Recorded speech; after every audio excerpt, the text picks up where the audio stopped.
Your Steve Jones Show podcast is loading now. The Steve Jones Show podcast is sponsored by Sunbury Motors, North 4th Street in Sunbury, and Sunbury Motors Kia, routes 11 and 15 in Hummel's Wharf.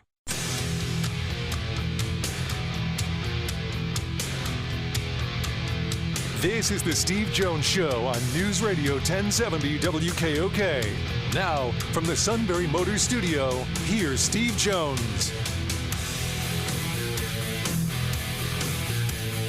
Great to have you with us on the show today. Brought to you by our good friends at Sunbury Motors, 4th Street in Sunbury. Sunbury Motors Kia, routes 11 and 15, Hummel's Wharf online. SunburyMotors.com. Ford, Kia, Hyundai, best in new inventory, great pre-owned inventory with the Sunbury Motors guarantee. Terrific service department that backs it all up every step of the way. It's Sunbury Motors, 4th Street in Sunbury. Sunbury Motors Kia, routes 11 and 15, Hummel's Wharf online at SunburyMotors.com. Cale, do I have Neal yet, or are we waiting on Neal? Yeah, just called him. Okay, all set? All right. Should be. Okay. Ladies and gentlemen, boys and girls, Tuesdays with Neal. Sir, welcome. I made it. I'm here. Tuesday, I knew you would. If I'm not, yeah, it was a crazy thing. I'm out running errands and just missed the call, but we're good. I'm all set here. Well, first of all, you are as dependable as a Swiss watch. I mean, really, you are our Rolex. Never been called a Rolex before. I can hear my dad laughing about that now. That's not the impression he would have given you. I promise you. I come from a different perspective. Is something I had to learn.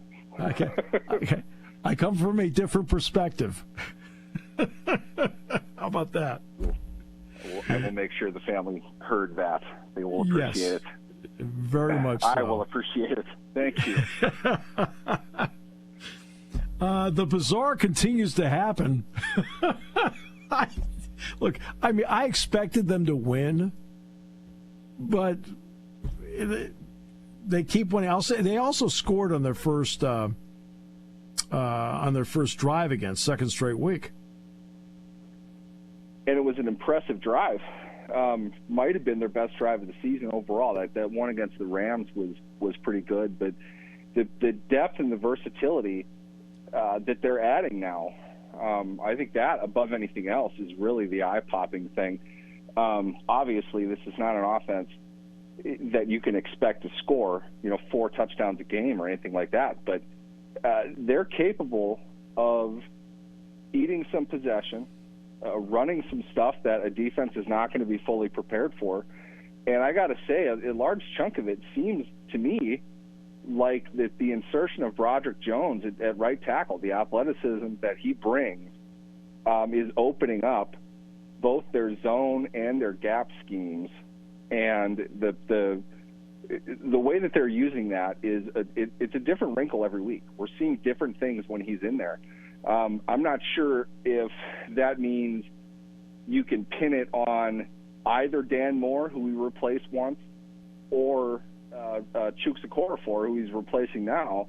But Jones being in there, you're seeing a high-level athlete playing pretty well in the run game, and that is opening everybody else up. It seems like he's kind of the catalyst. I know how weird that is to say about an offensive lineman, but he's doing stuff that Trent Williams is doing. In San Francisco, and it's a lot of fun to watch. And you're seeing a versatile Steelers running game kind of rising like a phoenix out of the ashes here. They're capable of running the ball. We haven't really said that ever this season, and it took them half the year to get kind of good last year, and they ended the year very effectively. You're seeing that in Pittsburgh now. They have an offensive identity, and with that, they're capable of winning games. I mean, they're probably a little bit better than Green Bay. I don't know by how much better.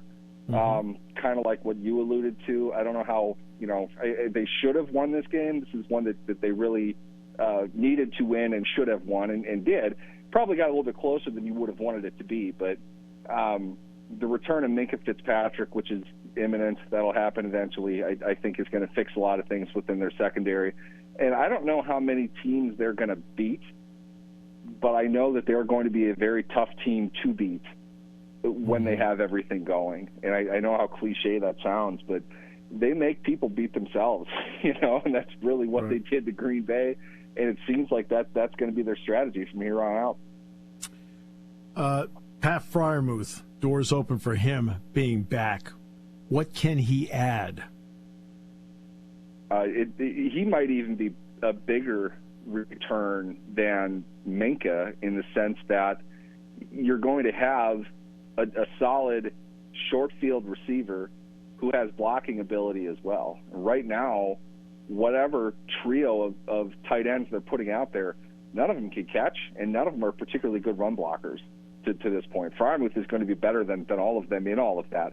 But the experience that you're getting with Washington, with Hayward, with Williams when he's in there, you're going to have a nice, assortment of tight end packages that you can run within this, increasingly versatile ground game. And Freiermuth can catch the ball. This is Pickett completed 14 passes last week. This is like 1983 football. A solid seam target can open up, that infamous 13 to 18 yard range as far as the passing game goes. It's going to expand their RPO game, which is almost non-existent at this point.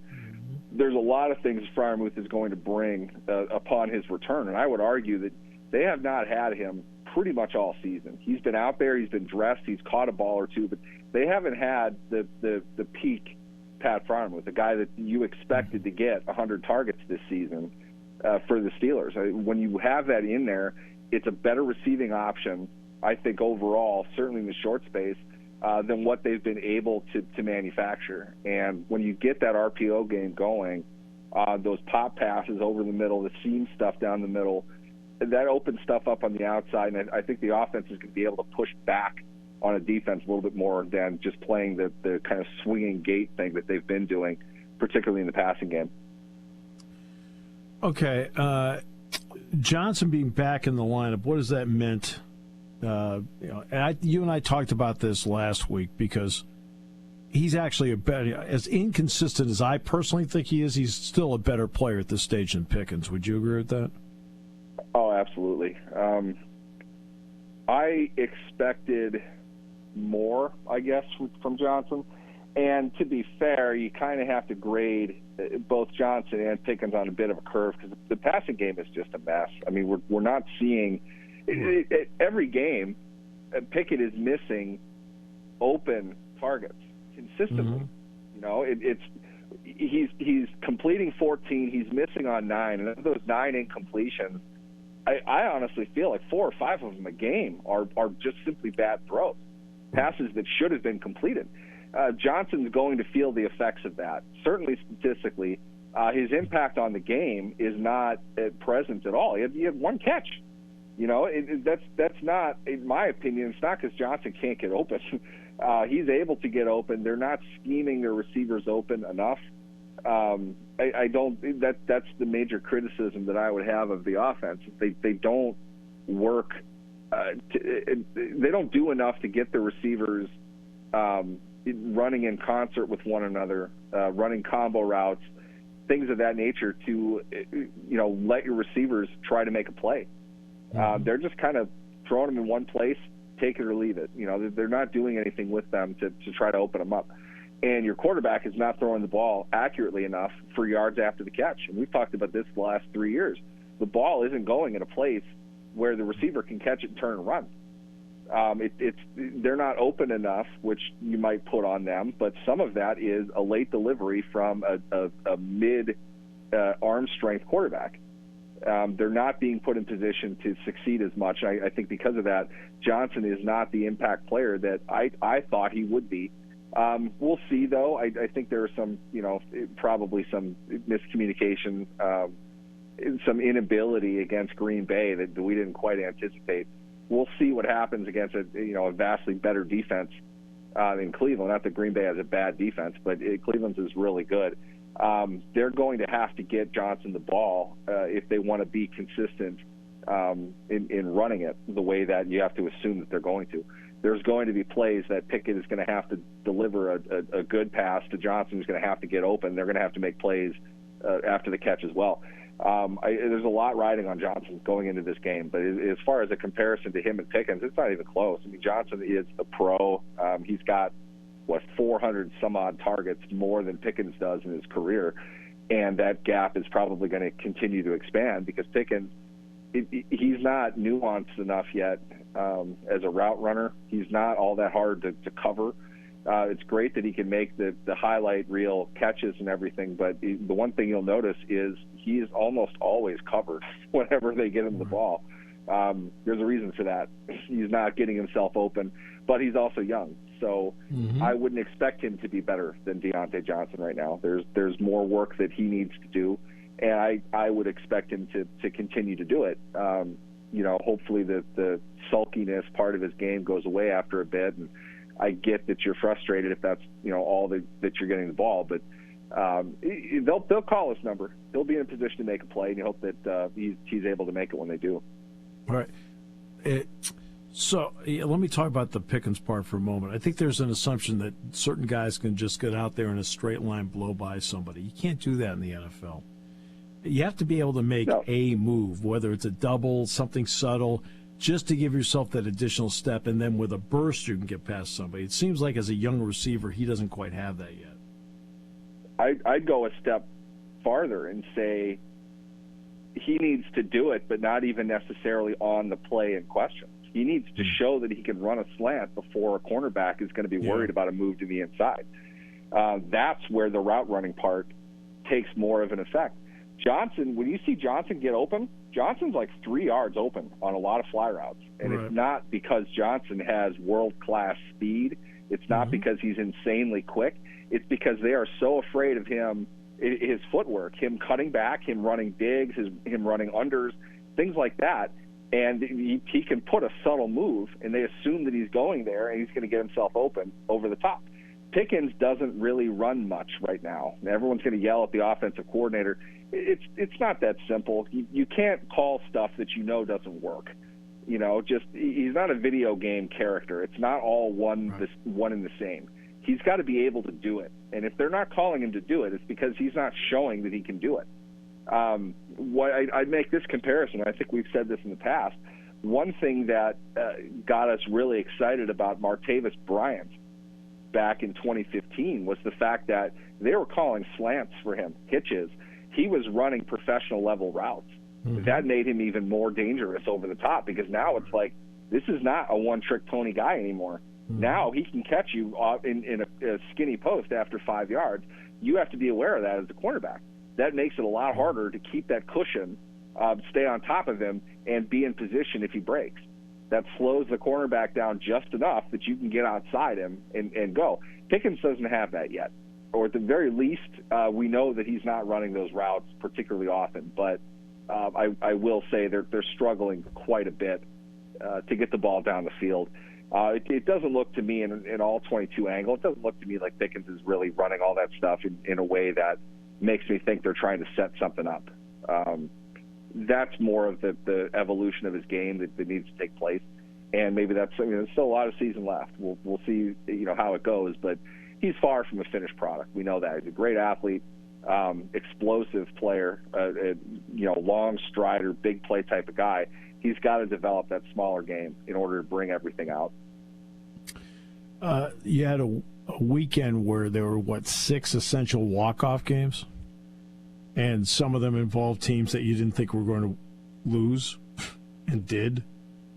How tight is this league right now at this point? I mean, I know there's always going to be a couple of exceptional teams, but how tight in reality is the league now? I just had a conversation with somebody in the league casually yesterday morning about this, and this is obviously pre-Bills-Broncos. The sense in the NFL is not that there are no good teams. It's that the bottom level is kind of the same. The mid-level is expanded. Those middle group teams are a lot better than they have been in the past. And because of that, nobody's really pulling away. I mean, I think Philadelphia is the top record, right? 8-1. Yes. You don't watch Philadelphia and think that this is a world-beating team. You know, they're not destroying everybody they play. That's right. They're a very good football team. They're competing. You know, it's hard to beat Philadelphia. Philadelphia's not walking over anybody either. That's your top level. But at this point, you really don't know where it's going to go. But you have pretty, you know, I think it's fair to say, kind of disappointing starts from Cincinnati, from Buffalo. These are teams that are on national TV often enough that you're noticing that they're not winning these games. The lack of Rodgers is, you know, the worst thing that's happened to primetime football, I think, ever. Oh. Jets are constantly on.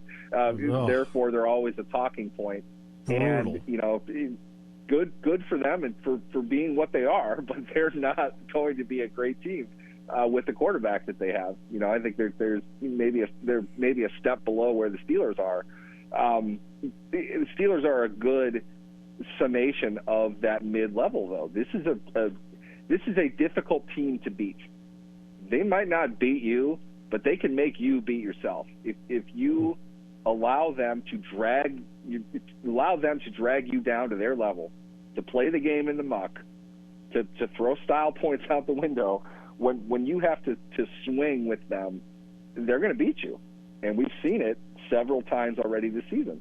On the whole, overall, are they a good football team? It really doesn't look like it, but they just make you play their way, and it gets frustrating. I think there are a lot of teams that are like that, and the good teams have not yet overcome that. We're not even sure who it is. I'm not even sure who the best team is from what I've seen to this point. You know, certainly Philadelphia is a quality team. I don't know if they're better than Kansas City. I don't know if they're better than Detroit. You know, that's a team that's also very hard to beat. They can beat themselves, but it's just tougher for an opponent to really knuckle down and take them out over 4 quarters. And it creates, I think, two, you know, kind of conflicting narratives. Is one, it's a boring league. Nobody is good. It's not all that great. These are the preconception going into a game. It's a great game if we think the two teams are really good and it comes down to the wire. It's still a mid game if it's two below average teams that go down to the wire. I think it depends on which side of the fence you're on. I personally find NFL football to be, you know, to some degree good football. You watch the Jets play often enough, you'll be able to challenge what I just said pretty easily, and I get that. But top to bottom, I think Denver played pretty well last night. It wasn't Buffalo's best game, but Denver played pretty well. You got to tip your cap to them and say, you know, just because they're not particularly good doesn't mean they're incapable of playing well here and there on a 17-game season. You know, this isn't college. When you get Penn State versus directional state, Penn State's going to beat them by 30 most of the time, and the other times they're going to win by 15. You know, it's not like that in the NFL. They're much more balanced. The mid-level is a lot closer to the top than people think that they are. You know, there's a couple plays every game make a difference, and some teams make those plays and some teams don't. But I just think it's the rise and the proliferation of the middle class of the NFL right now. They're stealing wins from the what we think to be the upper class, probably a bit more often than they have in the past. Without Aaron Rodgers, I feel like the Jets, this is a waste of a terrific defense. I just feel like it's a waste of a terrific defense based on how they play offense. Robert Saleh is such a great coach. He's got them going all the time, regardless of, I mean, it's never good to lose your starting quarterback, but in a way, you'd rather have it happen like in minicamp than you would 4 plays into the season, especially on the national stage in such an emotionally fired up game at home, prime time. Everybody is watching this game. It's just, it was a gut punch. You could see it in Saleh's face. He's not going to tell you that, but that had to be just rough to get through the rest of that game. And they came back and won. That was a great football game. They're playing high-level defensive football. Go back to the last question, too. I might even argue that. Maybe we're seeing better defensive football being played. Jim Schwartz has done a phenomenal job in Cleveland. He probably caught one in the chin from Baltimore this past week, but we've seen them play at high level for 2-3 quarters every game. it seems like. And the Jets are the same way. You know, how do they get 4 wins out of completely substandard quarterback play? How are they doing that? That's how effective defensive football seems to be this season. And, you know, those are definitely 2 of the top defenses. They might not even be the best defense, either one of them. A lot of teams are playing really good defense, and you're seeing great individual seasons from a lot of players as well. So I would imagine, you know, you can't fire Sala after this season. And, you know, every day it's Aaron Rodgers throwing more rhetoric out there about how he's going to play. I don't know whether he'll play or not, but if they had Aaron Rodgers performing even at the level that he was last season, which I didn't feel was particularly good, right, you're going to have a real tough time beating them. You know, it's like if they get into the playoffs with Rodgers, watch out. That's not a team you want to play. No. Always a pleasure, even if it is, I'm here, I just walked in. As always, a pleasure is mine. I hope you guys have a good day. Neal Coolong. We'll come back with more in a moment here on News Radio 1070 WKOK.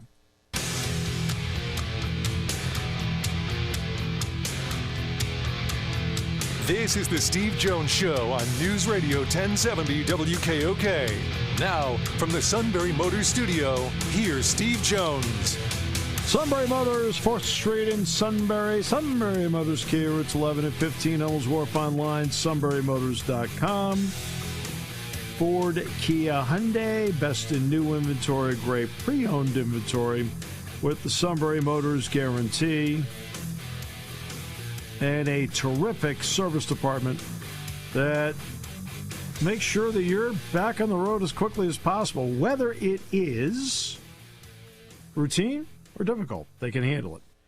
All at Sunbury Motors, 4th Street in Sunbury. Sunbury Motors, Kia, routes 11 and 15. Ellis Wharf online, sunburymotors.com. Phone lines are open. More than happy to hear from you. Questions, comments, thoughts. You know, again, not here to argue and fight with people. No. I want to hear what you have to say. Maybe I can lend a perspective.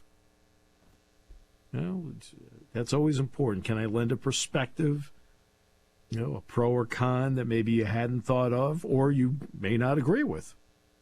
Okay? But that's what we do here. And it's important to listen to you as to what you think. So give us a call if you have any questions or comments. Appreciate that. All right, so let's take big picture here for a moment.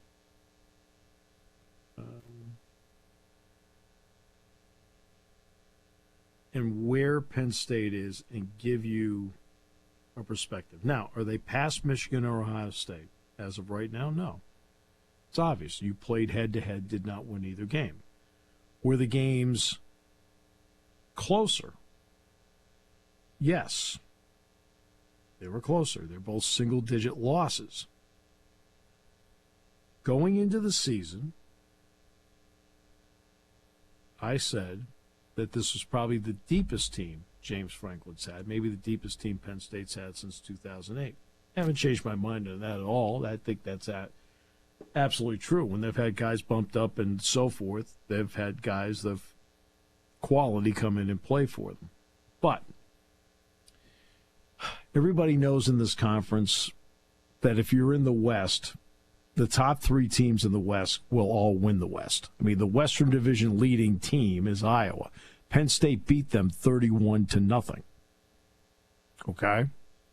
Iowa did not play Michigan or Ohio State, but they played Penn State, and Penn State won 31-0 in a game that wasn't close.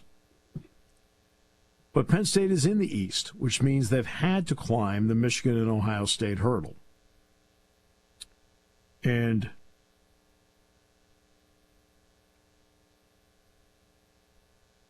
we all know what the record has been.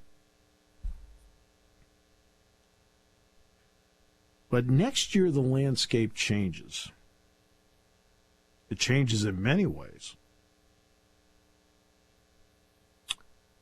So when you look at, let's do some quick research on people. If you want to be one of those that wants to see a change at the top. You're obviously entitled to your opinion, and that's your opinion. But it does come with a warning. And here's the warning. You have been seeing certain schools always in search of that guy. Now let's get the exception to the rule out of the way. The exception to the rule at the moment is Georgia. Mark Richt did a really, really good job there for years and years. And he did get them to a point, and the feeling was in Athens, he could not get them over the top. So they bring in Kirby Smart. And Kirby Smart took a little bit, but he was able to finally get past the Alabama hurdle.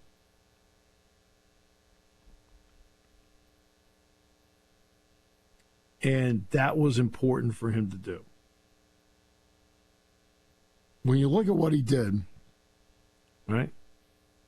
You're talking about a team that was consistently winning 11, 12 games a year, right in that neighborhood. Okay? So he goes 8-5. Then 13-2. Can't get past the championship game with Alabama. 11-3. 12-2. Then the COVID year 8-2. Okay. Then finally he clears the Alabama hurdle. Now he didn't beat them in the championship game, in the SEC championship game, but he beat him in the title game in Indianapolis, 14-1. Blew by everybody last year, 15-0. This year he's 10-0, rolling. But the same story. It still took him 5 seasons, 4 of which were really good, before he finally cleared that hurdle. So to me, that's the exception here. Everybody else has been, quote, in search of. So let's take what in search of means. Texas. Every time you look at Texas, they're changing up. And because they are changing up, you feel like there's no continuity with what's going on. Steve Sarkisian is the latest to go in there. Miami. Natural recruiting area, tremendous, yet they've been searching. Manny Diaz is here. Mario Cristobal isn't doing as well as Manny did down there. USC. Constantly searching. And even now you're not sure. Lincoln Riley, the defense for USC is just, it's not good. And USC's changed over coaches, searching. Right? Notre Dame, you go back the last 30 years of Notre Dame. How many different coaches have they had searching? I think they felt like maybe with Kelly they had the right guy, but even he got, after a while, he's like, I'm getting out of here, and he did. Okay. Clemson settled on Dabo after Tommy Bowden was out. Dabo Swinney was a midseason elevation from wide receiver coach. Okay. And we all know it took him a while. And that's where the word Clemsoning came up. Good seasons, can get to a point, can't quite get over. But they stuck with him. And they cleared the hurdles. Okay.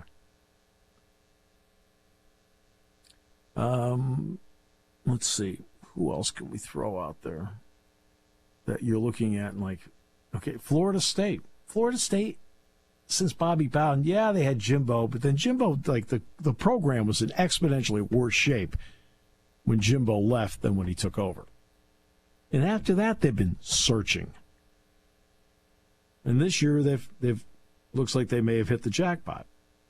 Right? Now, we're going to find out there's a little bit of sustainability there, but it looks like they've hit the jackpot. I mean, essentially, they've got a big win over LSU. They were able to win at Clemson, and then we'll see how the rest plays out. But searching. Everybody's been searching. You can't keep searching. Because now you've got a coach here with the first 2 years. I know everybody wants to lump in whatever.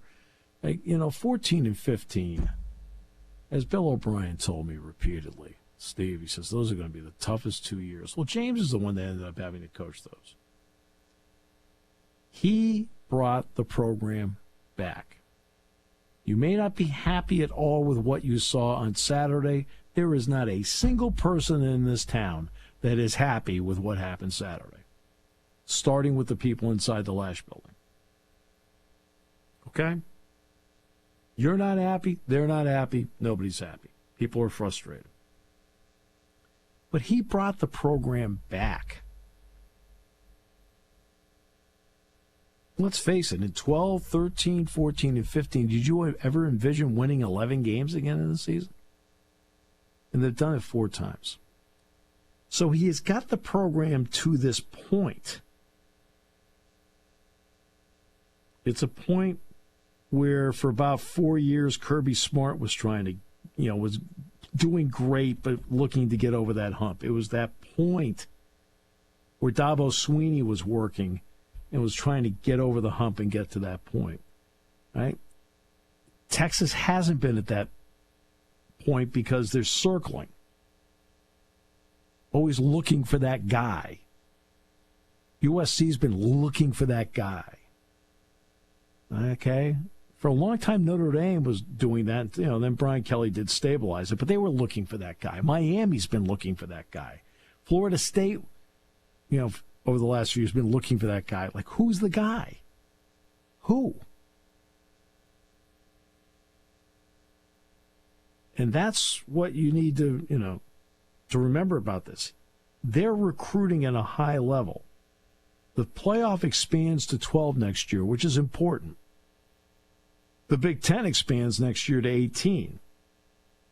And Penn State's going to see on the schedule next year UCLA, Washington, and Ohio State here, and go out to the coast to play USC. So it's going to be a different schedule.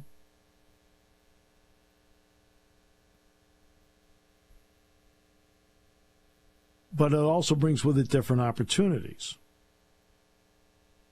There's no divisions next year. It's number 1, number 2. But just because you finish 3rd or even 4th, it doesn't mean the door isn't open and going to the playoff. So as angry as people are, and I completely get it, you're passionate fans. So it makes you great. You're passionate. I don't want you to be apathetic. You're passionate.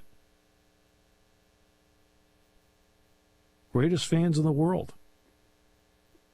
And guess what? You're angry. Totally understand it. You're frustrated. Totally understand that. Everybody's frustrated.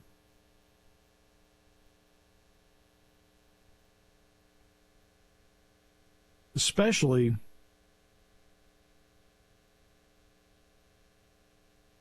when you feel like you've closed a gap and you still can't get over that last part. Okay? Well, I got that part. Believe me, I've got it. At the same time, I also know how the neighborhood they're playing in right now, and the neighborhood that they're in nationally right now.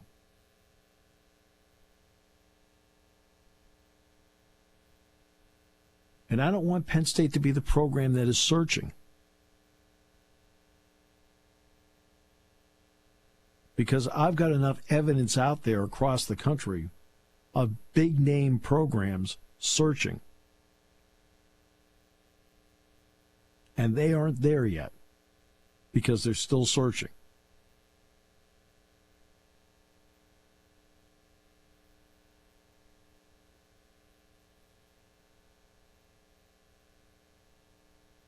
And I can go chapter and verse on all of them. Okay? On all of them.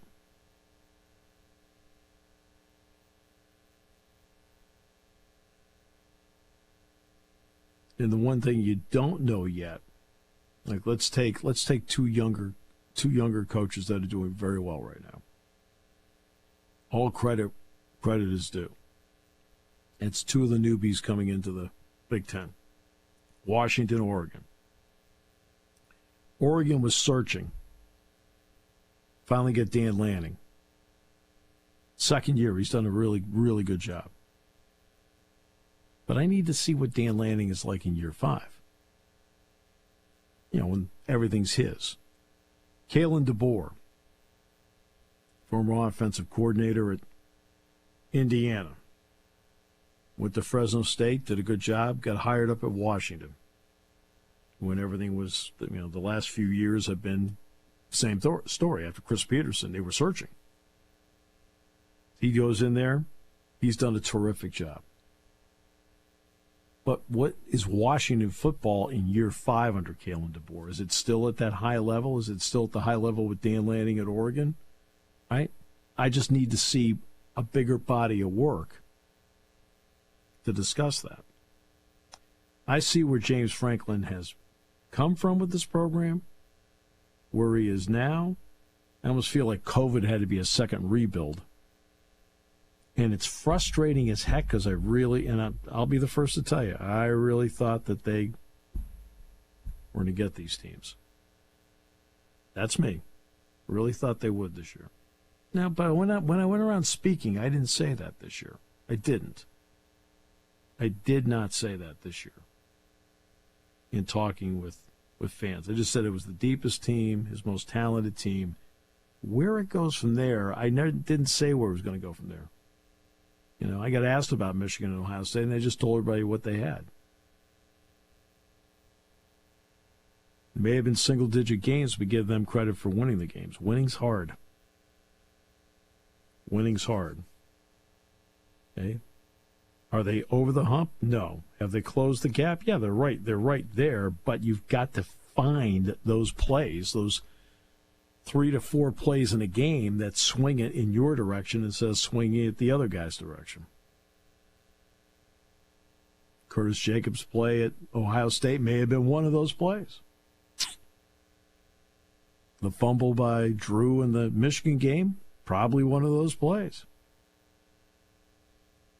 I know it sounds simplistic, but sometimes it is that simplistic. And it's frustrating when you're the one that doesn't find those 2 to 4 plays to go in your direction. And it's frustrating when the other guy does find those. Let's see. Penn State women's soccer. By the way, just a couple quick notes. Penn State women's soccer will take on 7th-seeded Santa Clara, Jeffrey Field, Friday night at 6. Next round of the NCAA tournament. The opening matchup will be Georgetown against St. Louis at 3. Then the 2 winners play Sunday at Jeffrey. Okay, so that's women's soccer.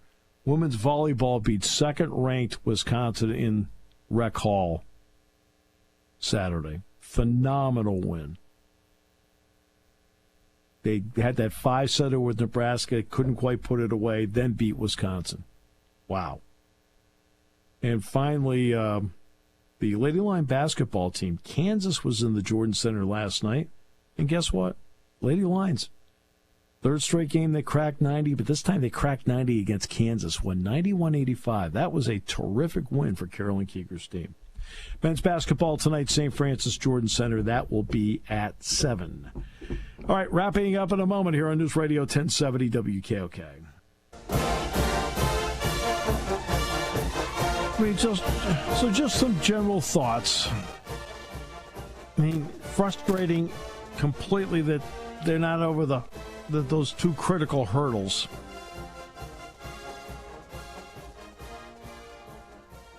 But I'm also not one that wants to throttle back. You guys know that.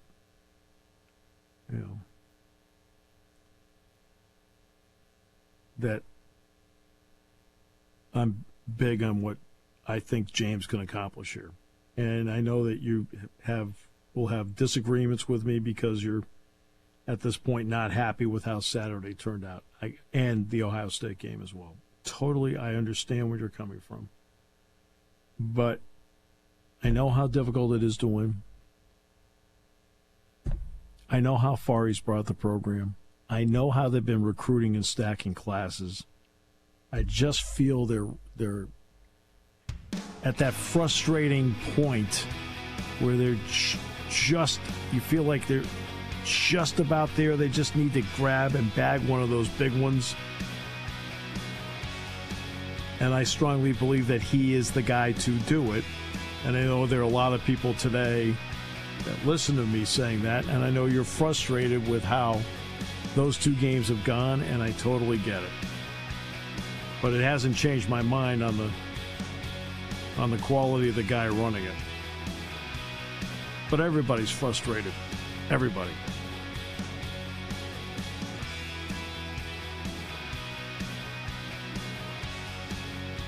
Today's show's been brought to you by our good friends at Sunbury Motors, 4th Street in Sunbury. Sunbury Motors, Kia, routes 11 and 15, Elmwood Wharf, and online at sunburymotors.com. You're listening to News Radio 1070 WKOK Sunbury. You can hear us anywhere in the world with the Sunbury Broadcasting Corporation app.